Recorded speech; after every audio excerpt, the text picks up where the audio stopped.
പറയാനൊരിടമില്ലാത്ത, ചായാനൊരു തോളില്ലാത്തവരുടെ ഏകാന്തതയെപ്പറ്റി നിങ്ങൾ ചിന്തിച്ചു നോക്കിയിട്ടുണ്ടോ? ലോകത്ത് തനിച്ചായിപ്പോയ ഒരു കുഞ്ഞിൻ്റെ സങ്കടം മാറ്റാൻ വന്ന വിചിത്രമായ കൂട്ടുകാരൻ്റെ കഥയാണിത്. ജപ്പാനിലെ ഒരു മൃഗശാലയിൽ പഞ്ച് എന്ന് പറയുന്ന ഒരു കുരങ്ങൻ കുട്ടിയെ അവൻ്റെ അമ്മ ഉപേക്ഷിച്ചു. സ്നേഹിക്കാനോ താലോലിക്കാനോ ആരുമില്ലാതെ ആ കുരങ്ങൻ കുഞ്ഞ് തകർന്നുപോയി.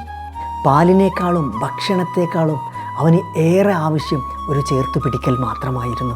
അവൻ്റെ ഏകാന്തത കണ്ട് മൃഗശാലയിലെ ജീവനക്കാർ അവനൊരു ഓറഞ്ച് പാവ നൽകി. ആദ്യം പരിഭ്രമിച്ച പഞ്ച് അമ്മ സ്വീകരിക്കാതെ സങ്കടത്തോടെ ഇരിക്കുന്ന പഞ്ച് ആദ്യം ഈ പാവക്കുട്ടിയെ സ്വീകരിച്ചില്ല.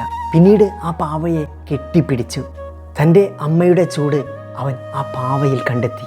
ഇന്ന് പഞ്ച് സന്തോഷവാനാണ്. പഞ്ച് ആ പാവയെ കെട്ടിപ്പിടിച്ചാണ് ഇന്ന് അവൻ കിടന്നുറങ്ങുന്നത്.